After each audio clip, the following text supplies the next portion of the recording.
ನಮಸ್ಕಾರ ಅಭ್ಯರ್ಥಿಗಳೇ ಹಾಗೂ ಪಾಲಕರಿಗೆ ಮತ್ತು ವಿದ್ಯಾರ್ಥಿಗಳಿಗೆ ನಮ್ಮ ಚಾನಲ್ಗೆ ಸ್ವಾಗತ. ಈ ವಿಡಿಯೋದಲ್ಲಿ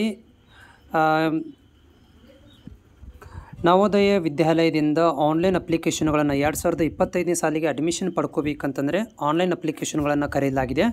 ಸೊ ಅದರ ಬಗ್ಗೆ ಈ ಒಂದು ಮಾಹಿತಿ ಇರುತ್ತೆ. ಸೊ ಇದರಲ್ಲಿ ಒಂದಷ್ಟು ವಿದ್ಯಾರ್ಥಿಗಳ ಡೌಟ್ಗಳಿದ್ದು ಅವುಗಳನ್ನು ನಾನು ವಿಡಿಯೋ ಮುಖಾಂತರ ನಿಮ್ಮ ಜೊತೆಗೆ ಶೇರ್ ಮಾಡ್ಕೊತಾ ಇದ್ದೇನೆ.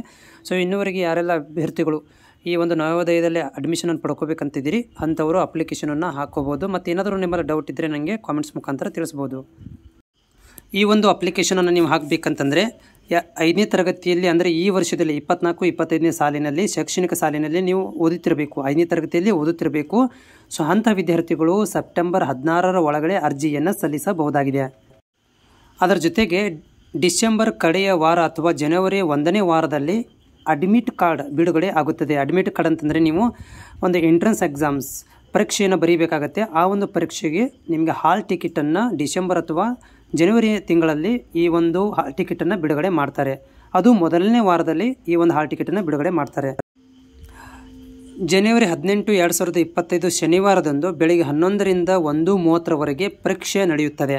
ಅಂದರೆ ಈಗ ನಿಮ್ಮ ಹಾಲ್ ಟಿಕೆಟ್ ಡೌನ್ಲೋಡ್ ಆದಮೇಲೆ ಜನವರಿಯ 18ನೇ ತಾರೀಕಿಗೆ ಮುಂದಿನ ವರ್ಷ 2025 ಜನವರಿ 18ನೇ ತಾರೀಕಿಗೆ ಶನಿವಾರದಂದು ಬೆಳಗ್ಗೆಯಿಂದ ಮಧ್ಯಾಹ್ನದವರೆಗೆ ನಿಮಗೆ ಒಂದು ಪರೀಕ್ಷೆ ನಡೆಯುತ್ತದೆ. ಸೊ ಆ ಒಂದು ಪರೀಕ್ಷೆಗೆ ನೀವು ಅಟೆಂಡ್ ಆಗಬೇಕಾಗುತ್ತೆ. ಅದರ ಜೊತೆಗೆ ಈ ಒಂದು ಎಕ್ಸಾಮ್ ಬರೆದಿರುವಂಥ ವಿದ್ಯಾರ್ಥಿಗಳು ಏಪ್ರಿಲ್ 2ನೇ ವಾರ ಅಥವಾ 3ನೇ ವಾರದಲ್ಲಿ ಫಲಿತಾಂಶವ ಸಲುವಾಗಿ ಕಾಯಬೇಕಾಗತ್ತೆ.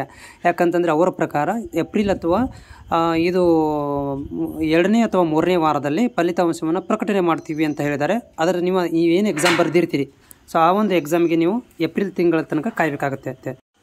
ಫಲಿತಾಂಶವು ಪ್ರಕಟವಾದ ನಂತರ ಅಭ್ಯರ್ಥಿಗಳು ಮತ್ತು ವಿದ್ಯಾರ್ಥಿಗಳು ಕೆಲವು ಸೂಕ್ತವಾದಂಥ ದಾಖಲಾತಿಗಳೊಂದಿಗೆ ಪಾಲಕರನ್ನು ಕರೆದುಕೊಂಡು ಪ್ರವೇಶ ಜವಾಹರ ನವೋದಯ ವಿದ್ಯಾಲಯಗಳಲ್ಲಿ ಅಡ್ಮಿಷನನ್ನು ಪಡೆದುಕೊಳ್ಳಬೇಕಾಗುತ್ತೆ. ಸೊ ಈ ಒಂದು ಕಂಪ್ಲೀಟ್ ಆದಂಥ ಪ್ರಕ್ರಿಯೆಯು ನವೋದಯ ಆಯ್ಕೆ ಪ್ರಕ್ರಿಯೆಯಾಗಿರುತ್ತೆ. ಇದರಲ್ಲಿ ಹಂತ ಹಂತವಾಗಿ ನೀವು ನೋಡ್ತಾ ಬಂದಿರಲ್ಲ, ಈ ರೀತಿಯಾದಂಥ ಒಂದು ಹಂತಗಳ ಮುಖಾಂತರ ನೀವು ಅಡ್ಮಿಷನನ್ನು ಪಡೆದುಕೊಳ್ತೀರಿ. ಅದರ ಜೊತೆಗೆ ನೀವು ನಮ್ಮ ಚಾನಲ್ಗೆ ಹೊಸಬರಾಗಿದ್ದರೆ ಚಾನಲನ್ನು ಸಬ್ಸ್ಕ್ರೈಬ್ ಮಾಡ್ಕೊಳ್ಳ್ರಿ. ಜೊತೆಗೆ ಇಷ್ಟ ಅನಿಸಿದರೆ ಒಂದು ಲೈಕನ್ನು ಕೂಡ ಮಾಡ್ಕೊಳ್ಳಿ.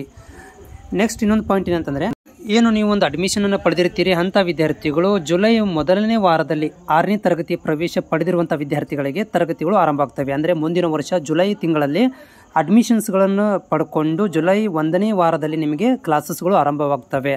ಸೊ ಇದು 2025ರಲ್ಲಿ ಏನು ನೀವೊಂದು ಪ್ರಕ್ರಿಯೆ ಇದೆ, ಸೊ ನವೋದಯ ಒಂದು ಆಯ್ಕೆ ಪ್ರಕ್ರಿಯೆಯು ಈ ರೀತಿಯಾಗಿ ಹಂತ ಹಂತವಾಗಿ ನಡೆಯುತ್ತೆ.